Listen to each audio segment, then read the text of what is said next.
on the wall were burning blue. Graham, Jake, and Shep nodded to themselves. The three friends had grown up together, listening to Cobb's stories and ignoring his advice. Cobb peered closely at the newer, more attentive member of his small audience, the smith's apprentice. "You know what that meant, boy?" Everyone called the smith's apprentice boy, despite the fact that he was a hand taller than anyone there.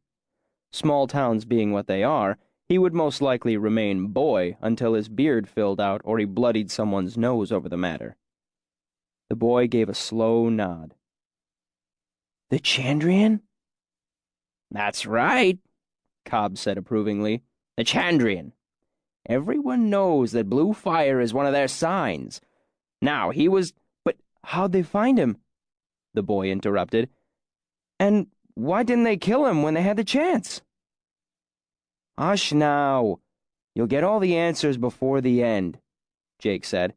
"Just let him tell it." "No need for all that, Jake," Graham said. "Boy's just curious. Drink your drink." "I drank me drink already," Jake grumbled. "I need the other, but the innkeeper's still skinning rats in the back room." He raised his voice and knocked his empty mug hollowly on the top of the mahogany bar. "Oi! We're thirsty men in here!" The innkeeper appeared with 5 bowls of stew and 2 warm, round loaves of bread.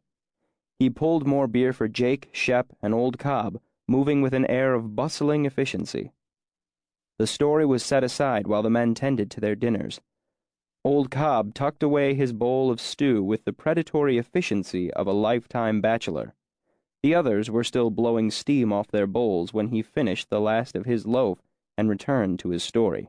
Now, Taborlin needed to escape, but when he looked around, he saw his cell had no door, no windows. All around him was nothing but smooth, hard stone. It was a cell no man had ever escaped. But Taborlin knew the names of all things, and so all things were his to command. He said to the stone, "Break!" and the stone broke. The wall tore like a piece of paper, and through that hole Taborlin could see the sky and breathe the sweet spring air. He stepped to the edge, looked down, and without a second thought, he stepped out into the open air. The boy's eyes went wide. "He didn't!" Cobb nodded seriously. So Taborlin fell, but he did not despair, for he knew the name of the wind, and so the wind obeyed him. He spoke to the wind, and it cradled and caressed him. It bore him to the ground as gently as a puff of thistledown and set him on his feet softly as a mother's kiss. And when he got to the ground and felt his side where they'd stabbed him, he saw that it weren't hardly a scratch. Now maybe it was just a piece of luck. Cobb tapped the side of his nose knowingly.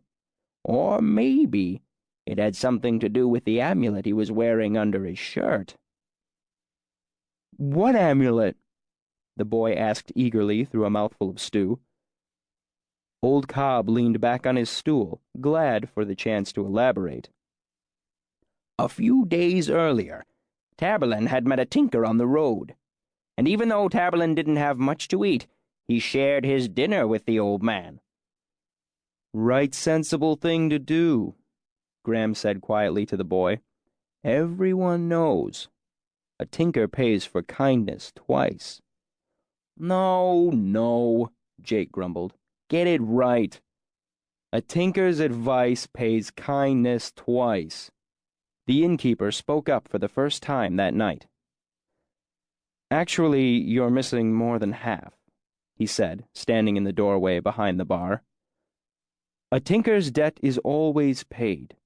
Once for any simple trade, twice for freely given aid, thrice for any insult made."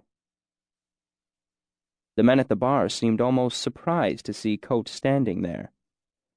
They'd been coming to the Waystone every felling night for months, and Kvothe had never interjected anything of his own before. Not that you could expect anything else, really. He'd only been in town for a year or